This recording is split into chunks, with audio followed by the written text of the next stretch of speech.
अधिक और बेहतर। यह चर्चा में क्यों है?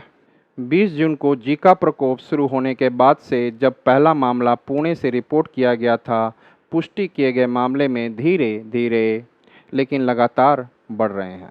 अगस्त के पहले सप्ताह तक महाराष्ट्र में 88 पुष्ट मामले सामने आए हैं। अकेले पुणे शहर, जो इसका केंद्र है, में 73 मामले आए हैं, जबकि यह 6 पुणे ग्रामीण से हैं। अब तक रिपोर्ट की गई कुल संख्याएं 37 में से गर्भवती महिलाओं में अकेले पुष्टि किए गए संक्रमणों की आधी संख्या है। जीका वायरस के बारे में। जीका वायरस रोग फ्लेविरिडे परिवार के फ्लेवी वायरस वंश में संबंधित वायरस के कारण होता है। जीका मुख्य रूप से कुछ संक्रमित मच्छरों के काटने से फैलता है, जैसे एडीज इजिप्टी और एडीज एल्बोपिक्टस, जो डेंगू और पीला बुखार भी फैलाते हैं। जीका वायरस के संक्रमण से नवजात शिशुओं में माइक्रोसेफली नामक स्थिति उत्पन्न हो सकती है, जिसमें सिर सामान्य से छोटा हो जाता है तथा गिलियन बैरे सिंड्रोम नामक दुर्लभ तंत्रिका रोग हो सकता है, जो मांसपेशियों में कमजोरी और पक्षाघात का कारण बनता है। इस विषाणु का नाम युगांडा के जीका वन के नाम पर रखा गया है, जहां इसकी पहली बार पहचान 1947 में हुई थी तथा इसका पहला मानव मामला 1952 में सामने आया था। 2015 में ब्राज़ील में जीका महामारी फैली थी। 2016 में विश्व स्वास्थ्य संगठन WHO ने जीका के साथ साथ कुछ न्यूरोलॉजिकल स्थितियों और माइक्रोसेफली को अंतर्राष्ट्रीय चिंता का सार्वजनिक स्वास्थ्य आपातकाल PHIC घोषित किया था। भारत में 2018 में गुजरात, मध्य प्रदेश और राजस्थान में जीका वायरस के मामले पाए गए और 2021 में केरल और महाराष्ट्र में हालांकि जीका से संबंधित माइक्रोसेफली का कोई मामला सामने नहीं आया। इसकी संरचना। जीका वायरस एक प्रकार का वायरस है जिसमें RNA का एक स्ट्रैंड होता है जो फ्लेविविरिडे परिवार से संबंधित है। वायरस के दो मुख्य समूह हैं, अफ्रीकी वंश और एशियाई वंश, जो दुनिया के विभिन्न हिस्सों में पाए जाते हैं। अफ्रीका में यह वायरस मुख्य रूप से पहले बंदरों और वानरों को प्रभावित करता है, फिर द्वितीयक मेजबान के रूप में मनुष्यों में फैलता है। एशिया में मनुष्य का प्राथमिक मेजबान है। जीका वायरस में RNA होता है जो एक एकल पॉलीप्रोटीन में परिवर्तित हो जाता है, जिसमें 3 महत्वपूर्ण प्रोटीन होते हैं, कैप्सिड C, झिल्ली M और लिफाफा E, तथा 7 अन्य प्रोटीन होते हैं। जैसा कि नाम से पता चलता है कि वायरस संरचनात्मक प्रोटीन से बना है।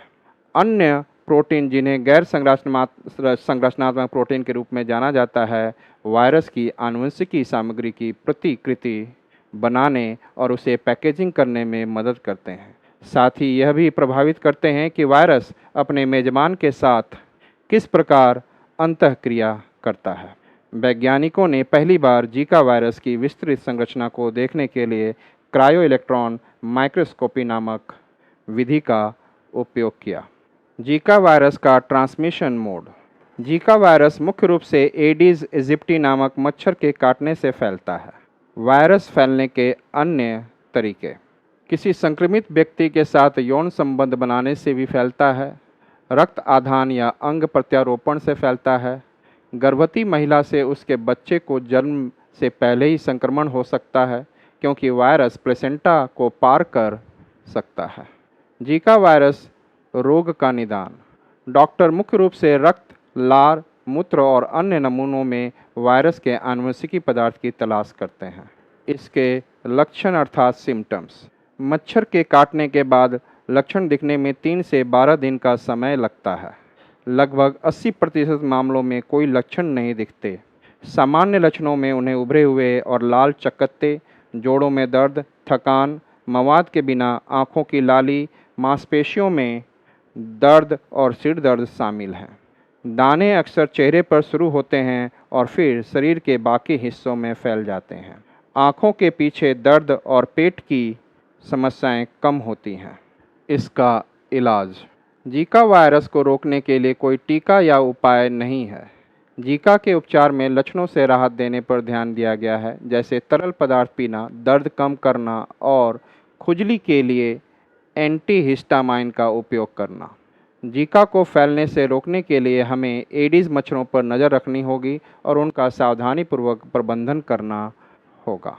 इन मच्छरों को नियंत्रित करने के लिए हम वातावरण में बदलाव ला सकते हैं, सुरक्षात्मक कपड़े पहन सकते हैं, कीटनाशक का उपयोग कर सकते हैं, मच्छरों के लार्वा को खाने वाली मछलियां ला सकते हैं तथा लार्वा और वयस्क मच्छरों को मारने के लिए रसायनों का उपयोग कर सकते हैं।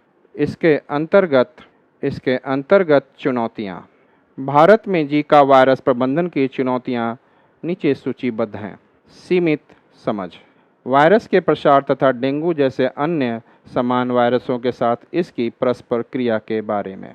सीमित परीक्षण क्षमता और संबंधित वायरस के लिए एंटीबॉडी का पता लगाने वाले परीक्षणों में समस्याएं। व्यापक प्रतिरक्षा का अभाव। नए प्रभावित क्षेत्रों में सीमाओं के पार लोगों और संक्रमित यात्रियों की आवाजाही एक बड़ी समस्या है। कोई टीका या दवा उपलब्ध नहीं है। शिशुओं में माइक्रोसेफली और अन्य जन्म संबंधी समस्याओं के साथ साथ गिलियन बैरे सिंड्रोम और अन्य मस्तिष्क विकारों के उपचार के लिए।